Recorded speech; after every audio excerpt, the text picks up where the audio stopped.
So let's go find Gunnolf in the last remaining room, I assume.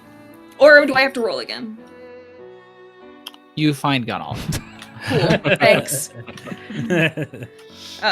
We find Gunnolf writing a letter, or what are you doing? He would be probably in the middle of writing his letter, yeah. Mm-hmm. I'm gonna just walk into the room because I have no sense of propriety. I go. Kestrel, Hi, too Gun. late. Hi, Gun. And he's gonna like look up in shock, and the ink's gonna run a little bit on the paper. oh, hey, how's it going, Ross? You okay? Oh, it's fine. Mm-hmm. What you doing? Well, Eric has been helping me out a little bit, with the headmaster Eric from the House of Knowledge. He's been helping me out a little bit, doing a little bit of research with my medical sickness, and I'm just writing a letter informing him that the latest thing that we came up with didn't have any effect. And then I was also about to ask him about the things that I saw at Leopold's lab. In particular, I was going to see if he might be able to look up if there's any sort of history with the name is Ixalot the Mighty or Ixalots, one of those. I was gonna be a little bit. I was gonna see if he might be able to find anything of any sort of mention, but I had with just a name. I don't know anything that he might be able to get off of that. So I will pull the book again out of the satchel, and I'm going to hold it up, not because he's already seen it, but I'm kind of testing to see if his eyes can track it now, and if he sees the book. They can't, yeah. And I'll say, because he doesn't know what that's about, and that's fine, but I'll say, so I asked the book about that. Didn't get a ton of information on it. Didn't press that hard, had some other things going on, but book certainly looks down on whatever being occupied that arm. Called him an idiot, called him stupid, which I guess makes sense because he kind of laughed at him sneeringly in the lab, but I don't know if they're... It seems like that's a popular thing that these things are calling each other. It's called me an idiot and told me to off the Dr. Leopold, so it's a little bit weird, but yeah, this is the note that it gave me. Yeah, I'm not sure. There may be some kind of shadow magic tied to it or something. It wouldn't surprise me with what Leopold dabbled in, if it's that or something similar, or necrotech that's failed, or I don't really know much about his work or necrotech in general, but definitely some things that are beyond my understanding. But you said you got a little bit more information about Ixalot the Mighty? Not too much more than that. But we also found another entry from my sister. Oh, yeah, what did it say? Jason, you want to start from the top? So, yeah. For the third time? Yeah. For the third time. So the biggest takeaways that she'll explain are mentioning that she did make it inside the grove, that she interacted with Kestrel's grandfather, that she was turned down from any potential for a cure, as it was said, because of her proximity to curiosity. You know, the main bullet points of what was narrated 10 minutes ago. Okay, well, it does seem like that even now that Dr. Leopold was seemingly wanting to use Kestrel for the gifts that have been given to her. At the very least, it seems like it isn't a route that would be successful in any capacity. And not to mention the strain that it would put on her. Like, because, I mean, I know from what I could tell, you can feel us across the city. To be able to feel everybody, though, that would be you. I feel like you'd lose yourself. You wouldn't be able to know which one is you. At least this way, with how small our group is, you can always ground yourself. Hard enough, sometimes feeling all of your pain and fear, to feel everyone too much. Mm-hmm. It's Cerebro. Yeah. I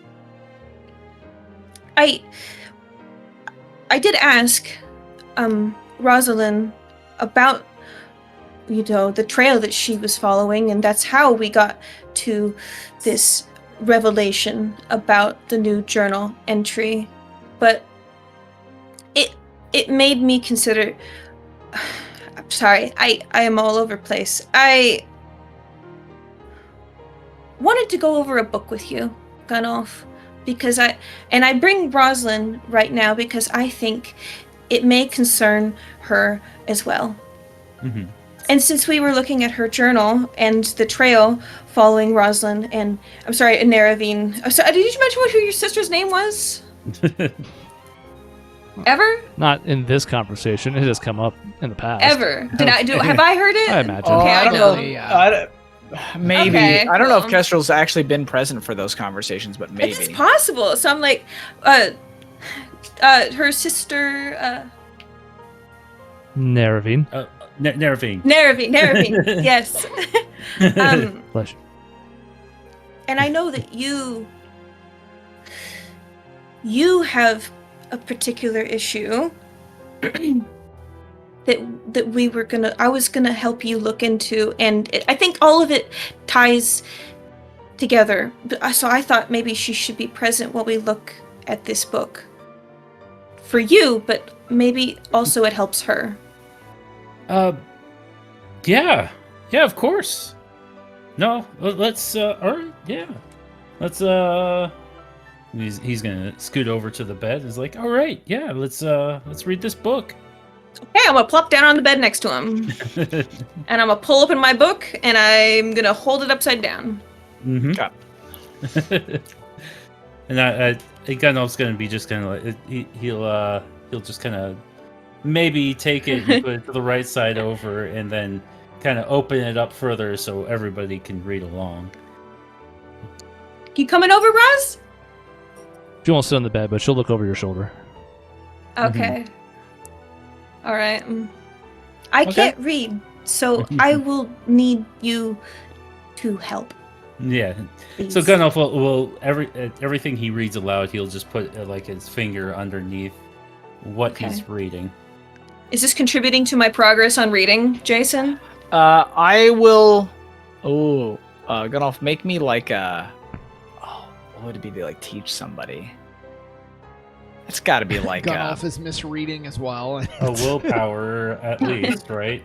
Yeah, a willpower and Insight. Yeah, let's go with those two. Willpower. That makes sense. Yeah, let's do those.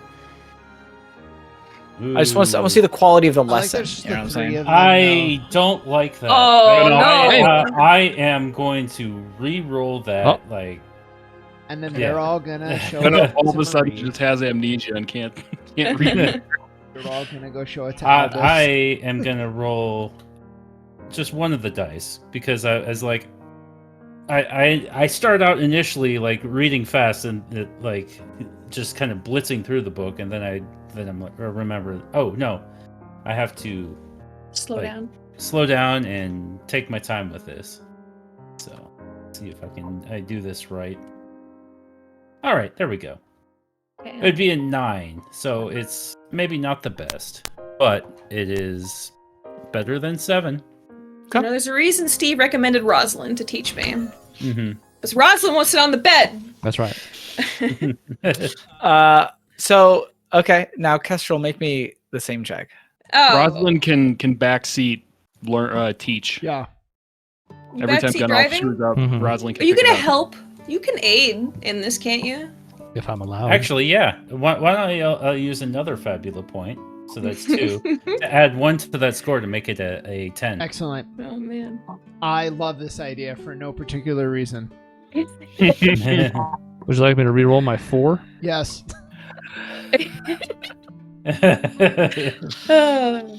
This is a group activity. We're trying to Has get be Kestrel to successful. read, okay? Please let this be successful. Get me to read. I want to read. We need Kestrel reading. I need to read. She's got so many books. I do. I have 36. Okay, let's re-roll the Take a 2d8. look. It's in Doug, the that's book. 3. How about a 14? Yay! So you're gonna get +2 to this, Kestrel. Okay. So I'm getting a +2. I'm getting a +2. Mm-hmm. Yeah, you gotta make a All check. right. Oh. God. What is this bullshit? Yeah, you rolled a 3 and a 2, even though you're rolling an 8, a D8, and a D10. I'm rolling a fucking D8 and a D10. God. Where's the thing to do the Fabula reroll? It's on your character sheet with it's right underneath where the number is listed. Oh. Spend and Oh, declare. Oh, good. I don't 4 know. points, Doug. Oh. That's enough, I think. There What? we go. That's. I'm sorry. I don't know. All in this Yeah. one check. Hold on. I spent 1. Whatever. It's. I'm just You're gonna- down to 2 now, it says. Okay, whatever. Rolls. I'm just gonna re-roll. Probably I'm not good. gonna engage with the system. There's no All right, reason to keep 12. them. There we go. So 14. 14. 14. That is Mhm. enough. You are starting to pick. You're starting to understand. At the very least, you understand why the book has to be oriented the way it is. Okay, That's it great, was dude. upside down before. And so you understand the position of the letters, and you're starting to piece together like which letters are which, and some of the sounds. Okay, you Okay. know, like b, k, d. You know, you're getting that. Okay, yeah. Can I but, spell my like- name or no? Oh, you're reading the book. We haven't covered. Yeah, we're not All right, done. you're right. You're right. Yeah, You're what are right. you You're right. doing? You're right. You're Right. jumping to like What am 105. I doing? I'm sorry. Man, Listen. I can be optimistic. How much progress would you say that is out of? Whatever. We'll just itemize it later. yeah, in the grand scale of learning the alphabet and how to read. 1. 1 out One. of That's 100. 1 point. Yeah. This is a terrible book to teach somebody how to read with. That's Maybe so maybe true. we Yep. need to. We'll work on that. Yeah, so this other question is, I guess, more for Gunolf, or I guess Rosalind. How are you? How much of this book are you using?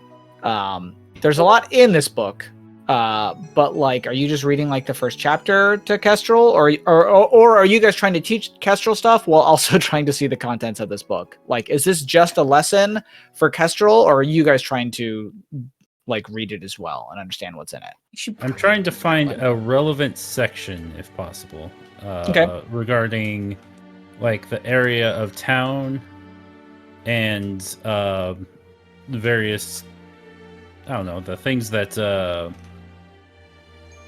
described as far as the town, the location, the sickness, and So, Sickness of the Soul has 6 Mhm. chapters in it.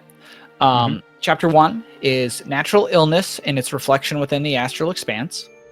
Chapter 2 is the sins and the 7 demon lords. Chapter 3 is virtues of the divine, the oddity of the altruistic soul. Chapter 4 is curses, hexes, and hags. Chapter 5 is simply titled Elemental Exposure. And Chapter 6 is just labeled Assorted Supernatural Sicknesses. I think we'd start with this chapter 1. Seems- start from the top. Seems up your alley. Yeah. So, Chapter 1, I think you're going to kind of flip through it. Like, you're not hardcore reading it. Like, this isn't exactly a textbook, but, like, I have not typed up an entire book for you. What? Okay, I'm gonna let you know. Right. I'm sure it's academically dense, though. Yes, it's academically dense enough. You get the feeling that this is more of a maybe a collection of other findings more so than one individual's like contributions. It's the academically. Wikipedia of diseases. So let's say we kind Sure. of skim the first chapter, the 6th chapter, and maybe chapter 4 for anything that sounds like what Gunoff is dealing with.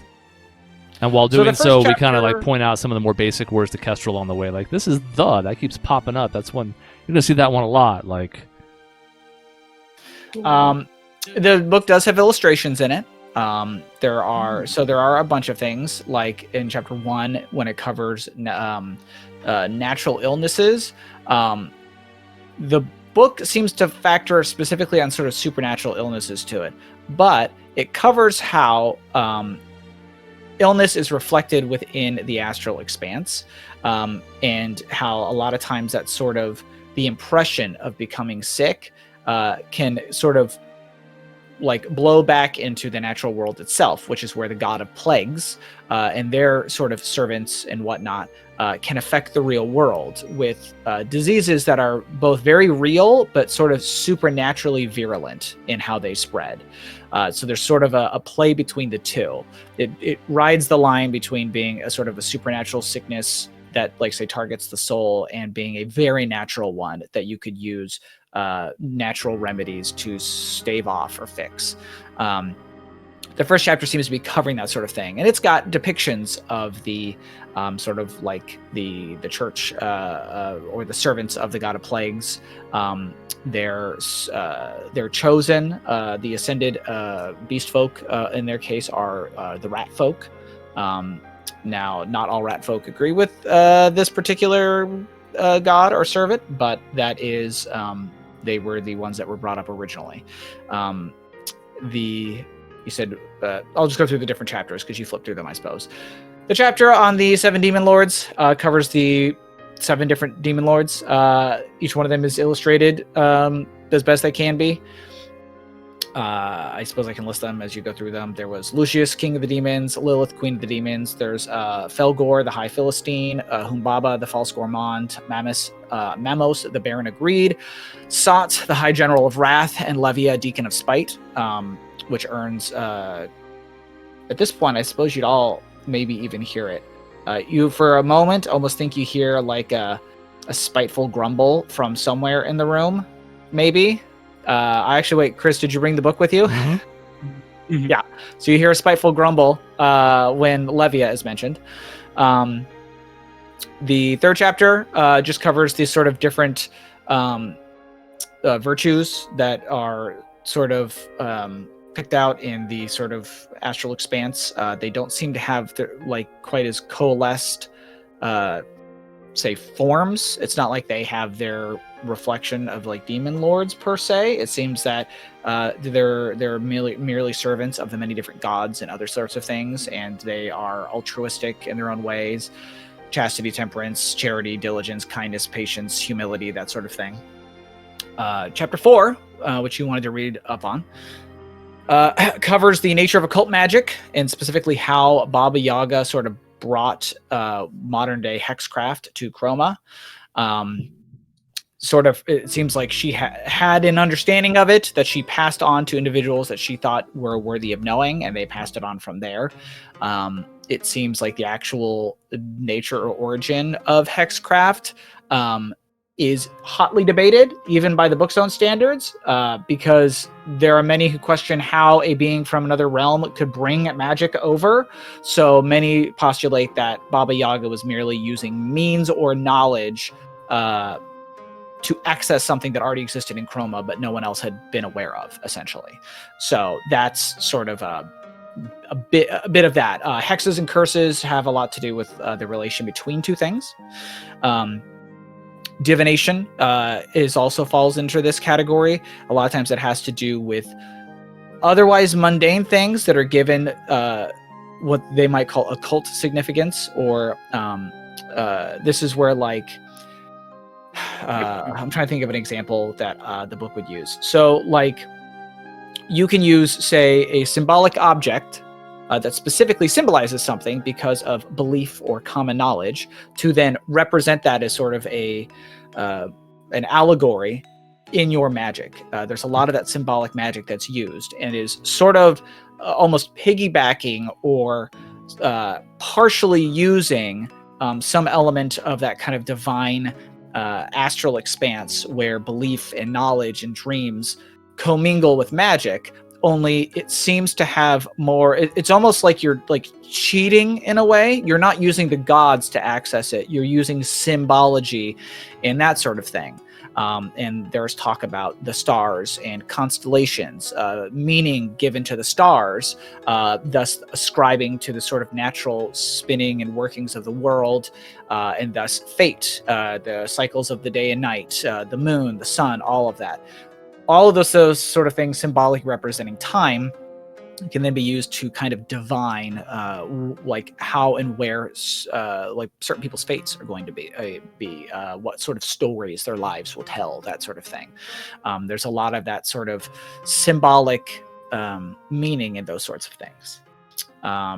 It even covers like hags and a couple of other things like that, because hags are sort of an interesting thing, whereas unlike elemental creatures where you have exposure to the elemental plane, would say turn a creature into one thing, hags are what happens when someone uses just spite, malice, curses. When they use this symbolic magic to harm others, the harm they inflict on others ends up sort of reflecting back on the ugliness of their own souls to such a degree that their outer appearance then also becomes similarly corrupted and ugly. So they are twisted creatures on the outside because they are twisted creatures on the inside. This is sort of done in a way outside of any direct connection with the gods or with the elemental planes, which is why it is sort of particular interest or note, because you might consider hags to be sort of suffering a sort of sickness of the soul in that way, but it's one they self-inflicted. Chapter 5, which has elemental exposure, touches on kind of what I mentioned before, where if you spend a lot of time around or in places that are connected to the elemental planes, a lot of times it'll bleed over into the physical world.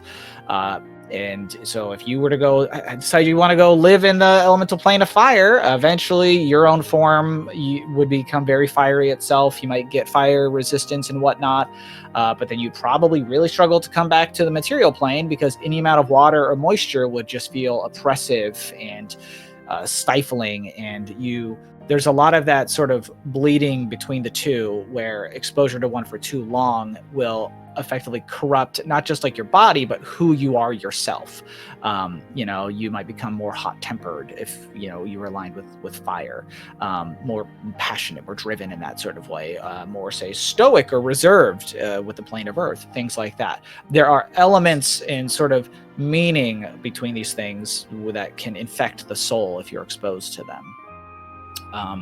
Chapter 6, the assorted supernatural sicknesses, has all kinds of small oddities, local rumors, things like curses that can like turn you into like a crazed red cap, where you just want to like harm people. There are talks of like strange like blood magic that are almost like vampiric in nature, that sort of thing. Then there is mention, this is why Eric suggested the book, of the soul blight. It is said to come from the far north, and it infects certain wolf folk. It is said to be a curse that originates from what are known as hollow folk, which are these strange statues that are sort of dotted around certain parts of the Northlands. And in here, amongst all the different pictures, there is a picture of one of these so-called hollow folk, these statues, which Chris can show everybody, since we have an image, courtesy of Maya, of one of these things. Yeah. More Yay. Maya art. Oh, I gotta switch this first. Hold on. There we go. Overlays. Overlay. Is the music on this Cool. one? There you go. Nice. It is on this Sure, one. you can make it spooky. Nice. Oh, okay. I see what you're saying. Yeah. I don't have time for spooky. It's dreamlike. It's okay. So there is a rough sketch in there of one of these so-called hollow men. And as I mean, you guys are looking at it. There is a, how would I best describe this? The sound of the rustling of parchment or paper, and you feel the slight jolt or rattle within your journal, Chris, within the journal at your side. I'll pull it out. Okay, you pull it out. I take it you check it. No, I'm just gonna stare at it. No, yeah, yep. It's a text message. Oh boy. Oh my God, you got paid. As you open it, there is another entry within it. It is an entry that is obviously after the first entry, and it is before the entry that you had seen earlier today, or this night, whatever it is. I can read the entry if you want to read it now, or you can not read it now, I suppose. Now we've come this far in the lore deep. Let's go do it. Read it. Okay. Lore episode. So the entry reads, Scotty's tribe proved to be an interesting lead. On the one hand, they knew nothing of significance. They are a simple and superstitious people, protected just as much by their ignorance as their beliefs.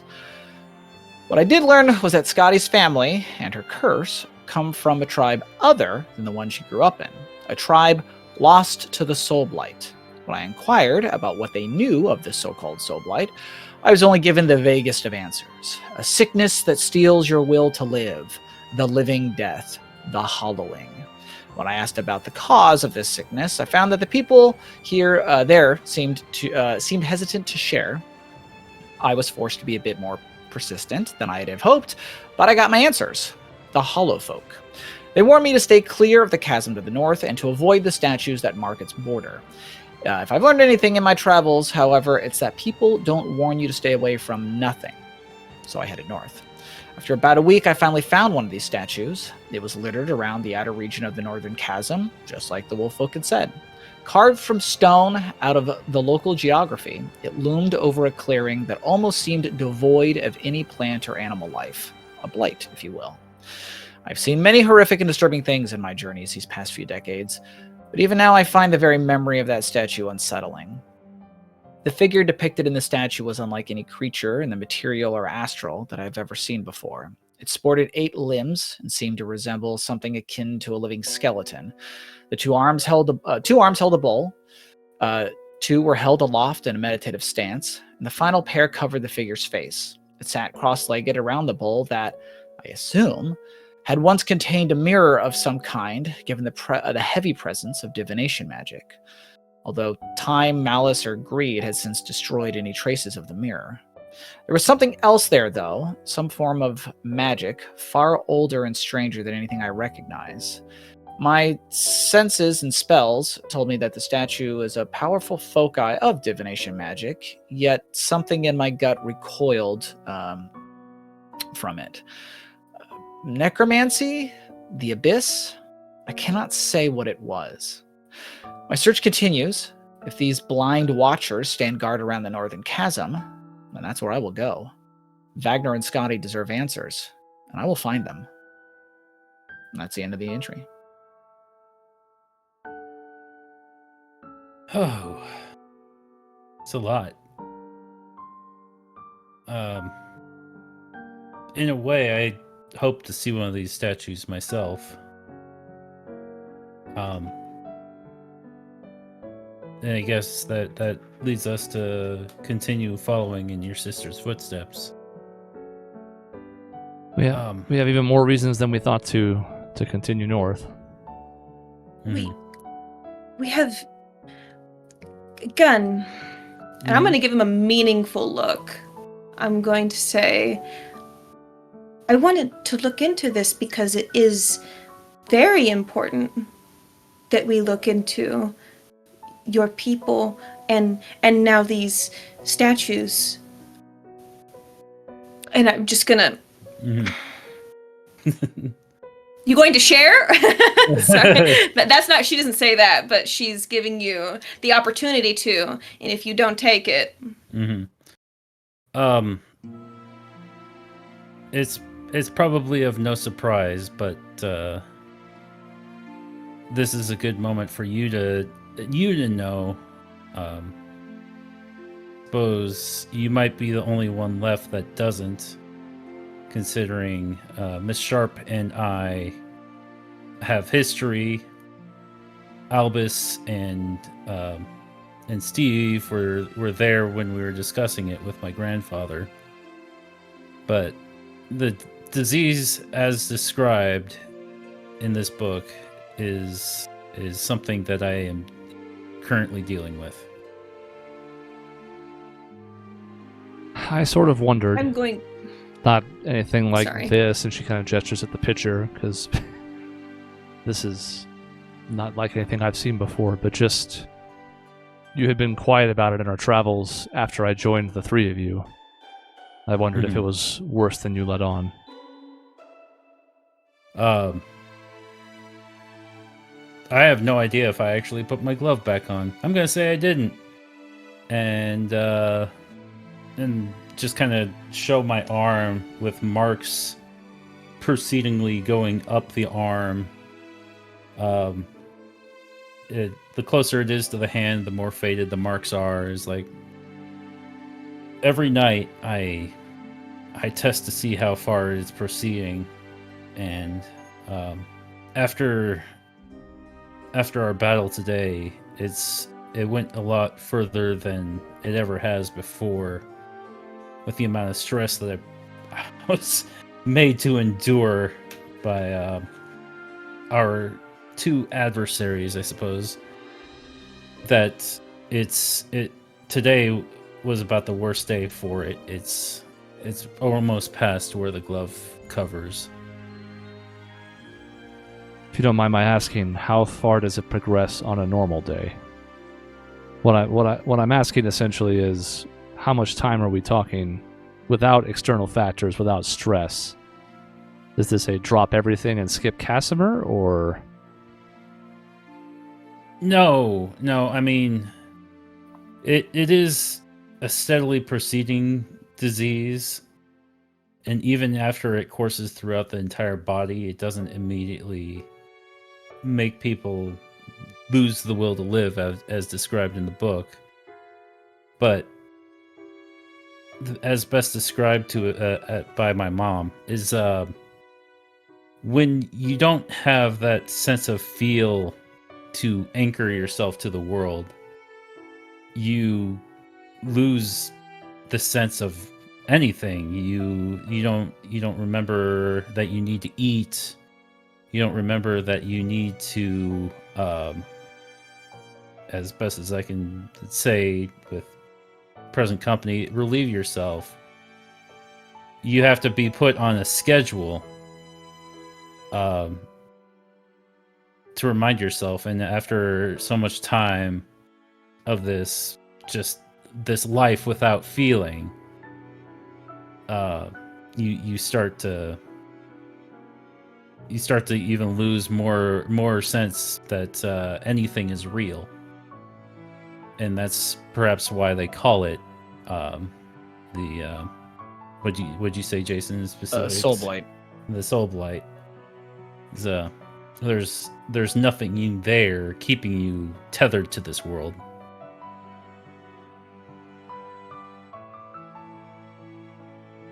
I think we need to tell the others about what we've learned tonight in the morning.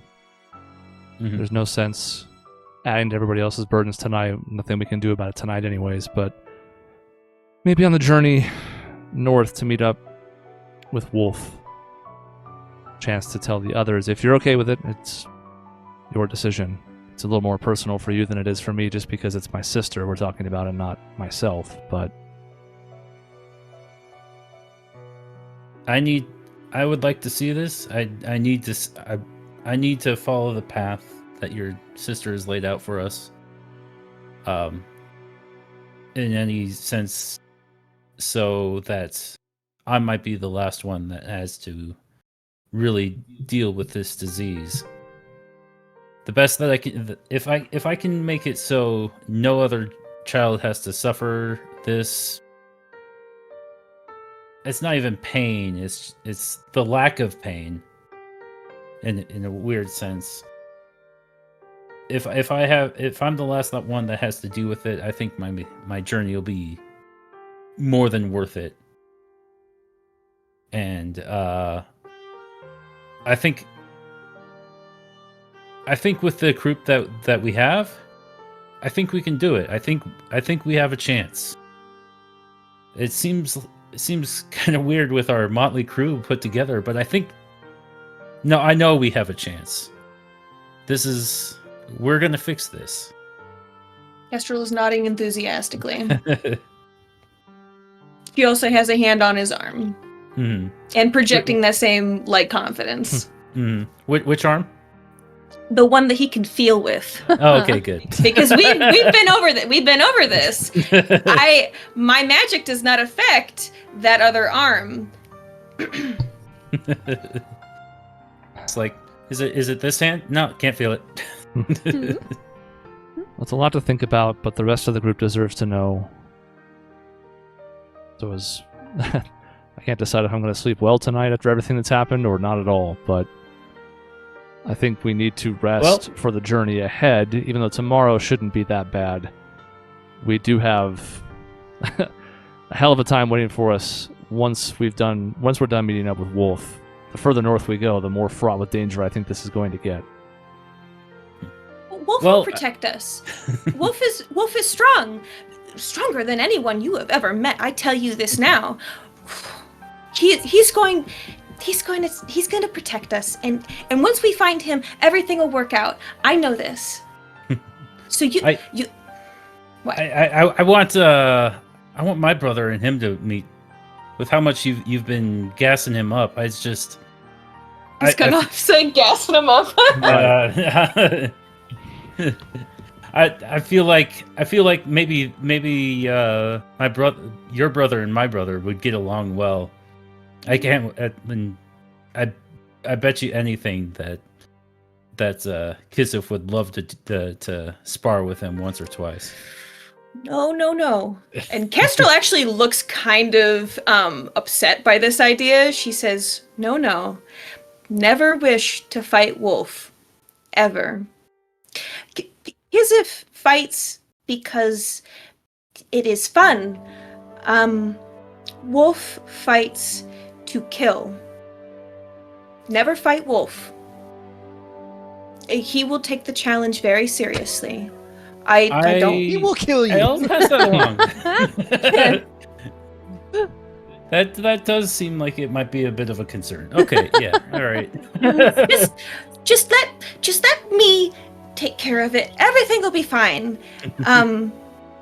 Wolf may not be a very kind man or a patient man or a peaceful man, Jesus. but he is a good man. He is a very good man. So just let me talk.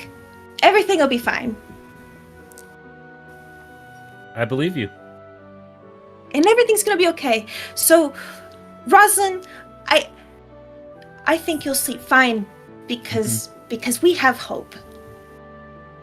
And Roz, if you don't sleep fine, I have something that I'm planning for Albus that I could really use some help on. Sounds good. We keep hearing how strong Wolf is. Did you guys ever see the episode of Recess where they think one of the characters' older brothers is like the coolest guy in the world? Oh, yeah. And then they meet him and he's like a huge fucking dork. Yep. Hey, I'm Wolf. Yeah, he's gonna show up and he's gonna be like, Yeah. Hey guys, what's up? My name's Wolf.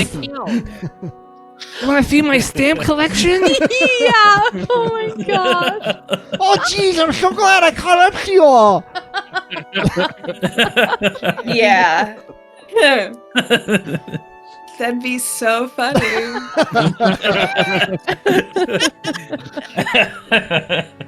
It's true. I already got the voice picked out. Yeah, you it's know? perfect. Yeah, we just sampled it for you. Yeah, Red, we workshopped it with you right now. Yeah. Yeah. You already got the So glasses. I'm really everything. hoping that you guys could like help me get Kestrel back. Jason, I'm gonna punch you in real life. Oh, God.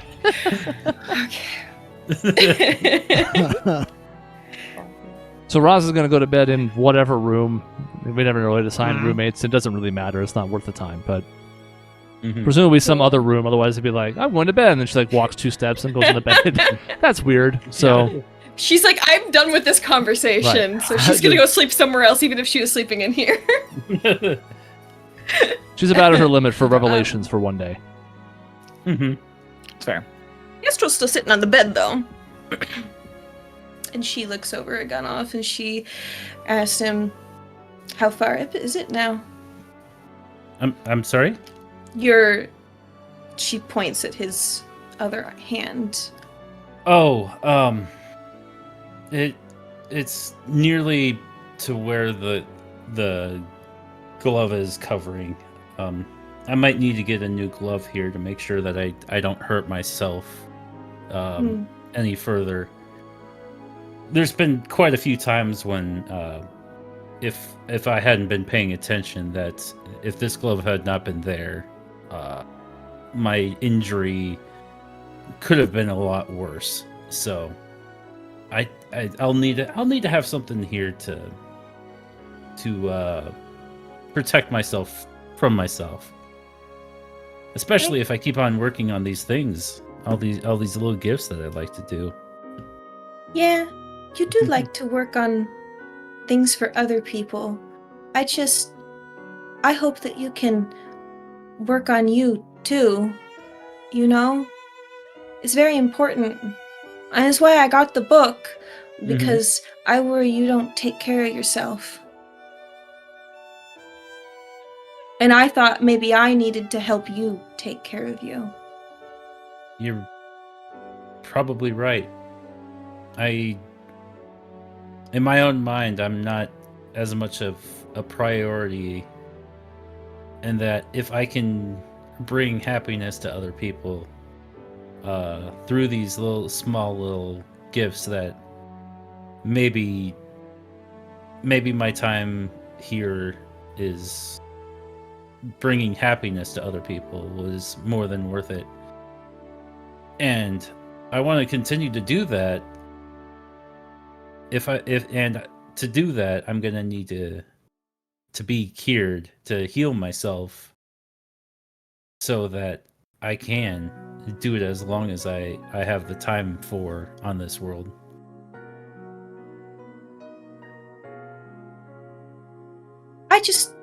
I understand. Mm-hmm. I think that the world would be much smaller without you in it. Mm. So I think we should prioritize you. Because you matter. You are important. Thank you. I don't hear it as much as I'd like, but to know that I'm making a positive impact with how little we've known each other, it's heartwarming.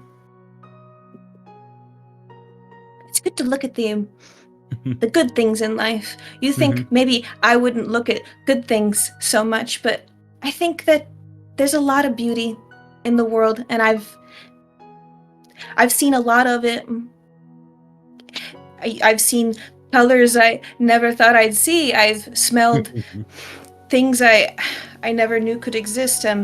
Felt 1,000 voices sounding all over each other in streets I didn't know could exist. And I think the world's quite beautiful, and I've seen a lot of it through you and through the time that I've had with you people. And I'm grateful for it. Maybe I am a little too attached so early, but it's hard not to be when the bulk of my positive experience in life has been through all of you. So I thank you, and I thank you for your kindness. and I will repay it. It's not about repaying it, but I think the best way that you can, by making it up to us, is to continue to be there and continue to show us just how beautiful the world can be. Well, as long as no one turns me into the Inquisition, I shall. Yeah, we're gonna do our best to avoid that. Okay, I like that idea. Now, I can't help but think that this book was a little bit too much as far as a lesson book, but I did have another book here, and Gunloff's gonna pull out the ABCs of Chroma. It's like, you maybe... stole that from me? It's like, did you want to go over maybe an easier book and see if we can help you to read a little bit better? Sure. I think that'd be great. I did pick up that book, by the way. A book thief. I didn't remember who had it, or it was in my stash. It was in my stash. So yeah, we'll just do some book reading and then I'll go to bed. Mm-hmm. Okay. So, you two are sort of doing some light reading. Rosalind's already gone to bed. Sharp, Steve, Albus, what are you guys doing for the night? I have something. Okay. Albus, do you want to go first? Eavesdropping on us all. I have so much tea to spill to Sharp right now. Sharp, I've been eavesdropping for 2 hours. I would knock on Sharp's door. Yes, come in. Hey. Hey, Sharp, I had a couple things I wanted to run by you. Yeah. Both have the potential to offend you, but I hope neither does. Okay. There's a lighter topic and sort of a heavier one. Which one would you prefer I go to first? Let's do the heavier one. I always like to end on a good note. Okay. Or at least try to. Hope it is a good note. And he's kind of like walking in circles in your room, like kind of like reasoning out how to say this. Sure. The person that brought me here said I'm gonna find my purpose, and I've been really working on what that could be this whole time. Mm-hmm. And I just get the sense it's beyond helping our little group, which is great. I feel like there's some other purpose that I'm here for, that I'm trying to work out. Mm-hmm. And when I walked through, Jason, what was the name of the district with all the fucking ghosts? Just ghosts everywhere in the city. The Little Keslov? Was that? Well, I thought there was like a separate like section in Little Keslov. Maybe it was just Little Keslov. Maybe it was all of it with the ghost lamps and stuff. The Little Keslov. I mean, I'm not gonna say every inch of a Little Keslov, okay, but it's got so ghosts. Wherever we were. So in walking through Little Keslov mm-hmm. and seeing spirits just stuck and trapped because they're not able to go home, and you and Leopold and others, these anchorites, where from my perspective are just trapped in the world that I'm from. That doesn't really happen, and if there are spirits in the world, a lot of times it's because they have unresolved issues. They're not just stuck. So I wanted to talk to you. What is your feeling about, I don't know, existing? Is that the way to put it? I mean, do you feel like butter spread over too much bread? Are you happy? I warned you it was a bit heavy. No. But I'm trying to get your perspective. Yeah, no, that's a... I am offended. You're right. Thank you. Please get out. No, I admittedly haven't really... I feel like so much of the time spent after my death has been so focused on other things that I haven't really had time to even think about it. I could see finding a way to allow you to even give anchorites the choice to pass on. Feels like something that could turn into a purpose for me, but there's so much I don't know. So maybe ruminate on what I said a little bit, and maybe I can follow up. I later. will. Thank you. I think... Sorry, our dogs are... Our dogs are just choking and throwing up. It's fine. They're very distracting. Yeah, I think that's a good idea to consider and look into. And yeah, I'll think about it for myself, and especially now that I have like a daughter that's not an anchorite, like I've thought about it a little bit of like outliving her technically, and how awful that will be.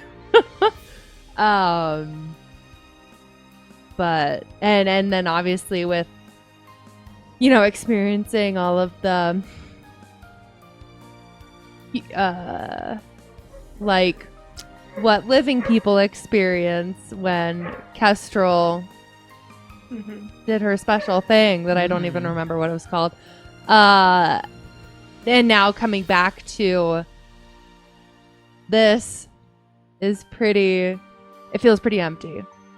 So yeah. And Gunoff, you told me we've talked a lot about your issue, right?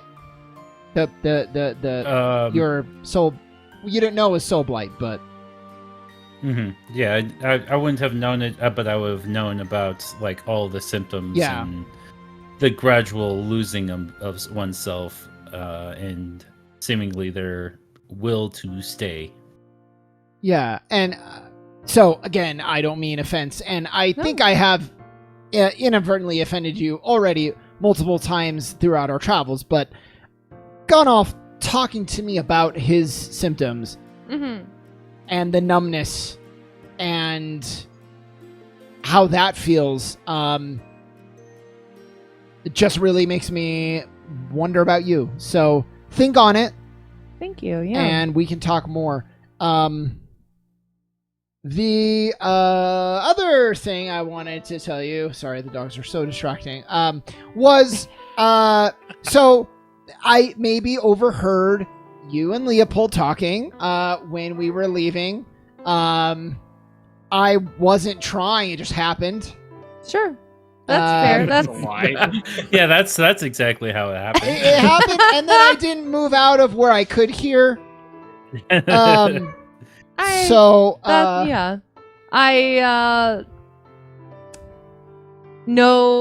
harm.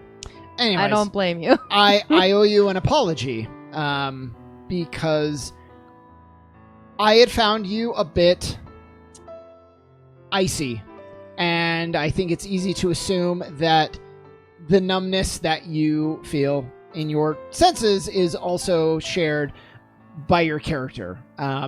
And hearing you try to mend things with Leopold and giving him that lifeline of, if he can find his true self again, you would be willing to explore a life with him.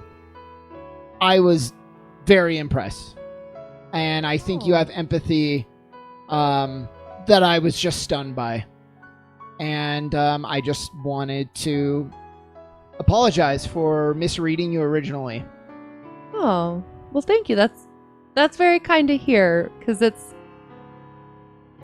probably not great, but I still have compassion and empathy for that individual. I don't think that's true. I think you love this person, and you've made it clear you're willing to do what's necessary, but those feelings just don't go away on their own. I think it's very human to feel that way. So, if I were you, I wouldn't second guess it. Thank you. That means a lot. I did, so I did actually talk to Kestrel shortly after we got back. And I did she inquired about like how I'm feeling about everything, and I was honest. And I guess I want to let you know too, since we're a team kind of going on this adventure and stuff. I am still very committed to our team's goal in protecting Kestrel and her family, and doing everything we can to keep all of that okay. And I don't anticipate letting my love for him distract from that. Sorry. You I'm gonna go beat up some dogs. You should just put them in the kennel. Of course, they choose this time. They're so quiet. They're not quiet, but they're so calm. Yeah. Like during the day. Always in the But evening. And of course, this- it's like, Barking, or are they? of course, They do this well, when Michaela and I record sometimes too. Mm-hmm. They hear the microphones go, and it just emits a sound that we can't hear, and they're like, "Oh, it's playtime." It's true. Yeah, they know mommy and daddy are gonna be busy now, so they can do Mhm. whatever they want.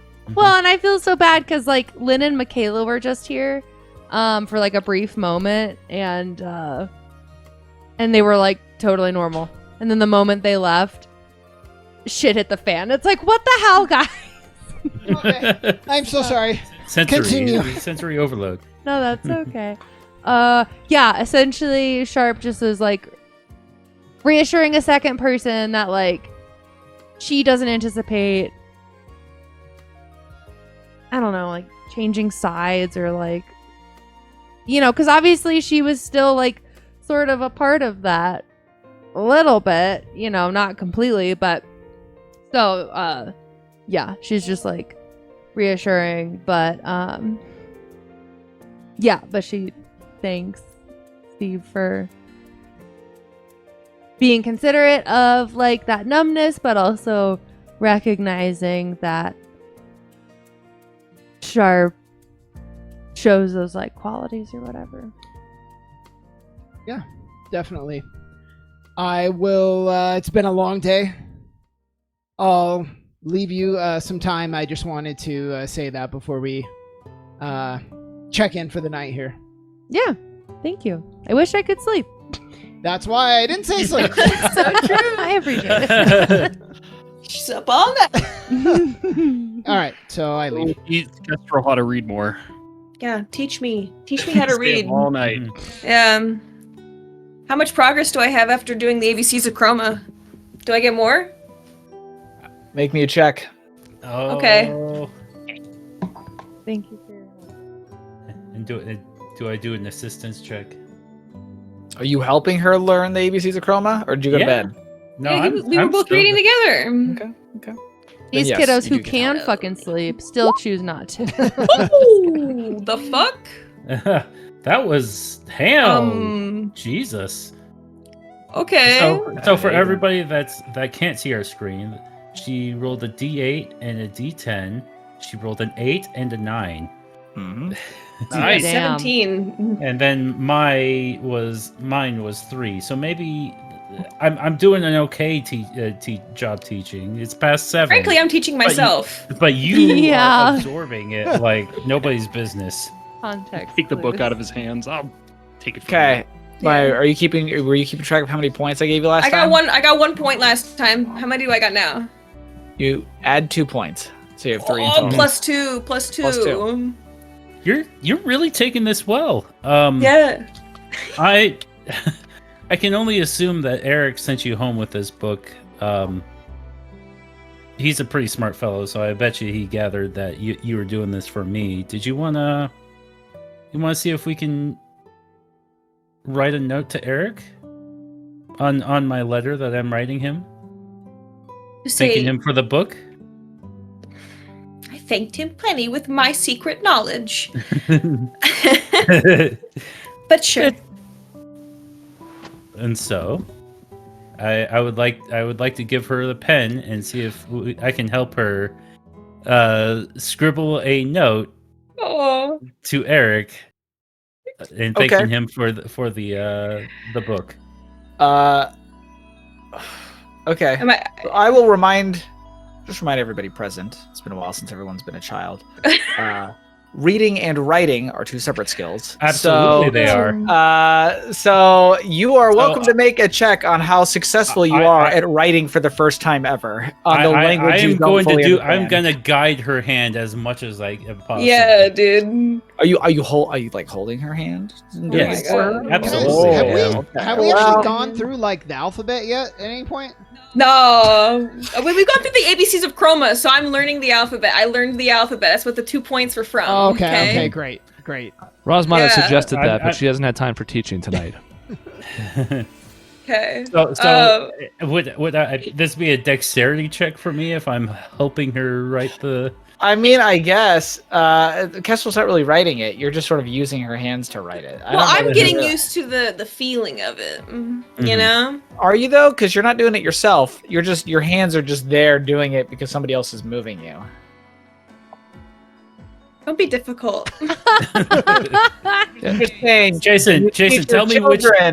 Listen, everybody, if you want to teach your kids how to write, don't take their hands and write for them. That's not a good way for them to learn. Okay, no. Hold on. How? Maybe he just shows me the letters and then he tells me what to do. There we go. Yeah. That is a much better thing to do. Little dotted lines to show you how to write letters, things like that. That's connect the dots. Mm-hmm. Okay. Yeah, that's what we'll do. Okay. So now I'm going to attempt to imitate. Okay, you can do that, and then you can get an assist from Gunnulf here. Some support. Okay. Give me a support with what kind of roll?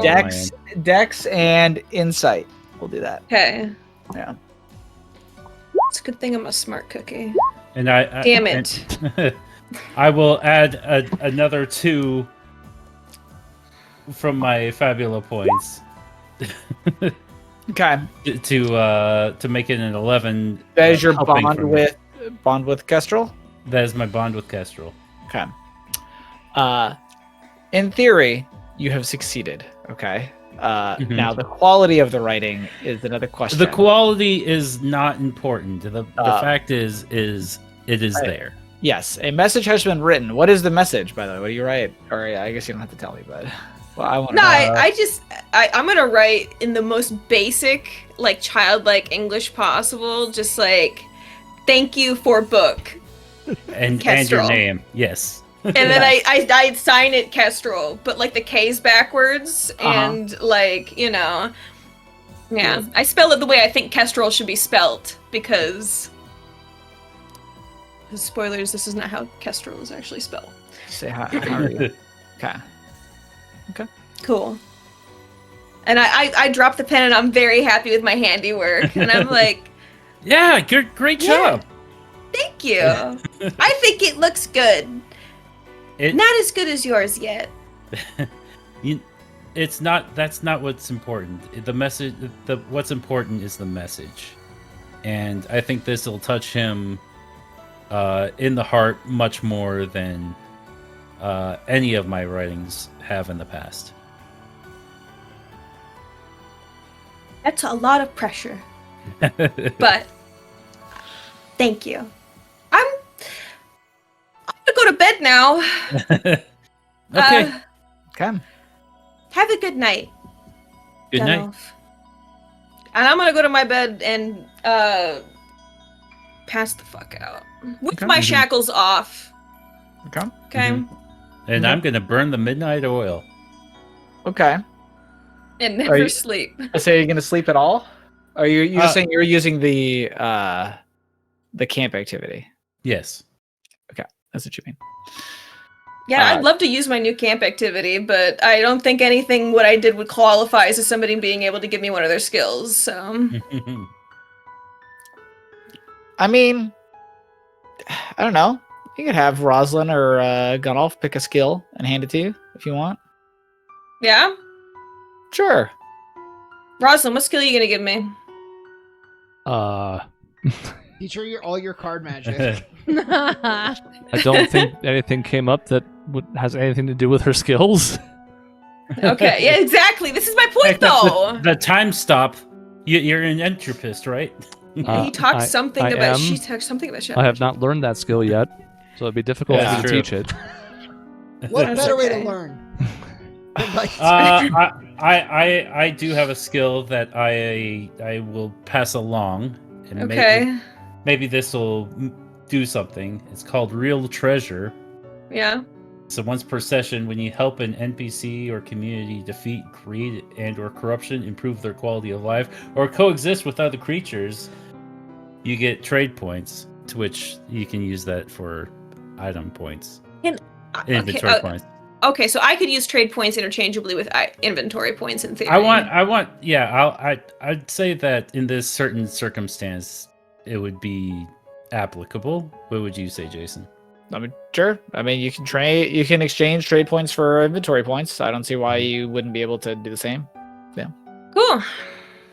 Well, that is what I have picked up. Thank you. I'll go write that down. So yeah, you learn that helping other people is good. Yes, helping other people is good. I didn't need you to teach me that, but thank you. Wow. Wow. Wait, and we can do bonds now, right? Yeah, can everybody do bonds. establish some bonds.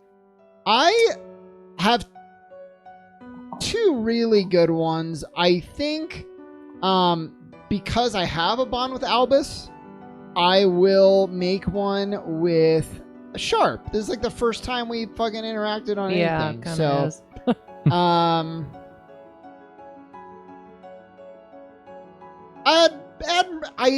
I admire.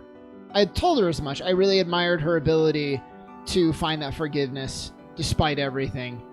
So I am going to make that bond with a Marie.